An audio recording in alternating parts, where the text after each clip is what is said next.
Oh, e questa era Jamiroquai con Blue Skies, che è l'ultima di Jamiroquai ed è quella che avevamo noi. Dovremmo avere ancora in onda Turi. Sì, mi sono andati a male i gamberoni perché avete messo il pezzo più brutto. Ecco, quello che dicevo anch'io prima al DJ.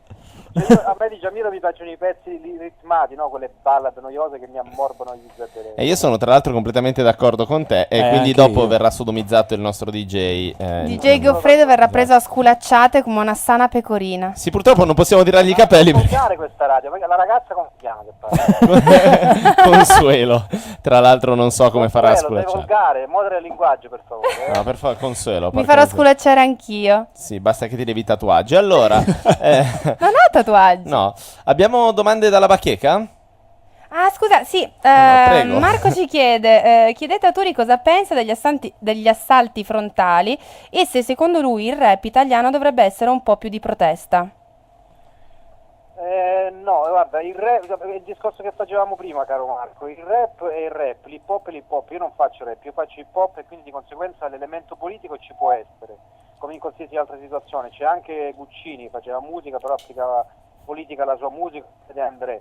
Però, ritornando agli assalti frontali, gli assalti frontali fanno rap, quindi io li rispetto perché sono cresciuto con gli assalti frontali, conosco anche il cantante da una vita e quindi so quello che fanno e li rispetto, ma ti dico, in generale non è il mio gruppo preferito perché fanno rap, cioè non sono mai identificati con l'hip hop. Io seguo moltissimo quelli che fanno hip hop, quindi ti dico, non è necessario per forza crearsi o inventarsi un album che parli di protesta oppure che si inventi qualche cosa, anche perché poi vai a scoprire che il 90% di quelli che fanno album di protesta sono dei figli di papà ricchi e sfondati, quindi io preferisco essere me stesso, capito? E non fare l'ipocrita, questo è quello che dico.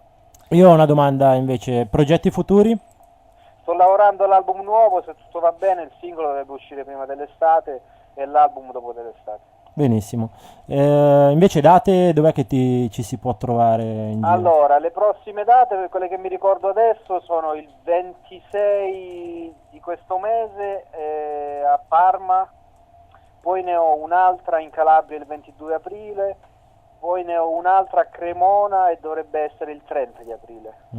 Perfetto. Però ne ho altre ma non ricordo. Comunque se andate sul mio Facebook, sul mio MySpace, basta che scrivete su Facebook, cercate Turi Calabro 9 scritto a lettera, Calabro 9, potete cercare che c'è pure il fan club, oppure cercate Turi Official Fan Club dove metto tutte le date. Benissimo. Detto questo, volevo farti una domanda. Quanto pesa non pesa, quanto influisce la tua provenienza sulla tua musica e soprattutto, insomma, in che modo? Ma influisce perché comunque la regione dove cresci, il posto dove cresci comunque ti forgia il carattere, capito? Cioè, nel senso che comunque io ho vissuto un periodo, fino a 15 anni ho vissuto in Calabria e poi all'età di 15 anni mi sono trasferito vicino a Roma, io abito a Viterbo. Conta perché comunque dipende pure chi ti cresce, chi sono i tuoi genitori e come ti crescono. Cioè, i miei genitori hanno dei valori radicati che hanno trasmesso anche a me. Poi ovviamente io mi sono un po' più imbastardito, come avete ben visto, però alla fine un minimo di origine mi è rimasta e di conseguenza diciamo che il carburante per farmi andare avanti nello scrivere, nel fare hip hop, penso che comunque questa cosa la marco spesso perché comunque ci tengo e sono orgoglioso da dove vengo, insomma, capito? Benissimo, benissimo. Io invece ho un'altra domanda. La tua esperienza con la Universal, tu hai fatto un album Sì. sotto Universal, ecco, i pro e i contro di avere un'etichetta, una major alle spalle. Ma guarda, i pro sono in pratica che loro ti anticipano dei soldi per fare il disco e di conseguenza se tu hai già uno studio di registrazione, cosa che io già avevo, mi sono intascato un po' di soldini, niente di che, cioè non è che si tratta di centinaia di migliaia di euro, cioè sono cifrette piccole, però la cosa buona rispetto a un indipendente è che ti danno un anticipo. Il discorso purtroppo è che una major poi dipende dalle situazioni, cioè non sempre se passi a major poi svolti, tra virgolette, come pensano tutti i ragazzini di adesso, capito?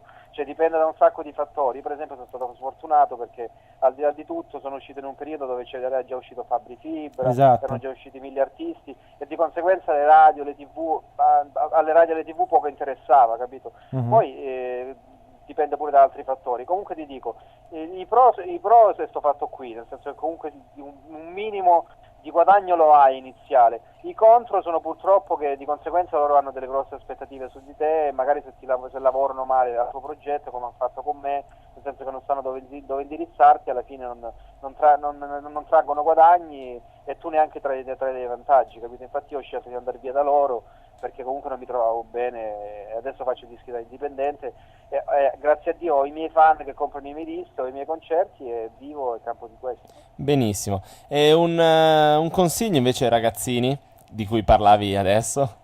Allora, un consiglio che do ai ragazzini che iniziano adesso è di non fissarsi col fatto dello svoltare, cioè voi dovete fare musica perché vi divertite a fare musica, non lo dovete fare perché comunque dovete svoltare, dovete diventare famosi come i Dogo, come Fabri Fibra, come Marrakesh, come tutti questi ragazzi che sono in classifica. L'importante è capire la musica, divertirsi con la musica, poi se tu hai talento la gente se ne accorge, anche se passano 10 anni stai sicuro che la gente se ne accorge. Quindi il consiglio che do io è fare musica col cuore e divertirsi, poi quello che viene e vedrete che comunque se siete bravi verrà. Io un'altra domanda invece, sempre riguardante quel periodo lì in cui sei uscito, anzi no, per quanto invece, dato che hai avuto un doppio diciamo successo, anche il periodo di Piotta, di Supercafone, quel periodo lì come l'hai vissuto? Ma guarda, ti dico la verità, ero totalmente incosciente perché mi ubriacavo ogni maledetta sera di ricchissimi negroni. Ero giovane, incosciente, trombavo tutto quello che respirava. E qui spero che non c'entrino i negroni, però. No, guarda, cioè, l'ho vissuta benissimo perché mi sono veramente divertito tanto, nel senso che comunque era un altro periodo, era appena nato internet, quindi di conseguenza c'era molto feedback da parte del pubblico, cioè, ho vissuto delle esperienze bellissime, tipo suonare all'MTV Day con 80.000 cristiani, ragazzi, cazzo. è una cosa bellissima, c'è cose che sono irripetibili adesso, credo. Poi, nel senso, partecipazioni varie, 90 date nell'arco di 3 mesi, che è un'ammazzata incredibile, mi sono fatto un po' di soldini, cioè in generale è stato bello, però l'ho vissuta con una sorta di incoscienza, nel senso che comunque sia, quando è finito poi me ne sono reso conto, però è una cosa indimenticabile, bellissima. Benissimo. Allora, abbiamo finito il tempo a nostra disposizione, ci andiamo a sentire un pezzo che ti avevo chiesto prima cosa volevi sentire di tuo, hai scelto Cosa vuoi da me, ce l'andiamo a sentire? E salutiamo tutti. Bellissimo, una bomba quel pezzo. Lo dedico a Consuelo. Grandissimo. Turi, ti ringraziamo. Non è per una dichiarazione, solo che il pezzo parla di una ragazza, quindi Sì, l'unica sì, ragazza sì. che c'è sta lì è lei, quindi lo Grazie. Anche il trap a volte abbiamo dei dubbi. La Comunque prenderò come sia- una consolazione nessun dopo dubbio. il 2 di picche che mi hai dato. Va bene, detto questo noi ti ringraziamo, rimani un attimo in Grazie a voi. linea e con gli ascoltatori ci sentiamo subito dopo. Ormoni in movimento fanno a pugni col mio ego. Mi taglierei una mano per avere ciò che chiedo. Mi spiego, vabbè, è vero, bevo.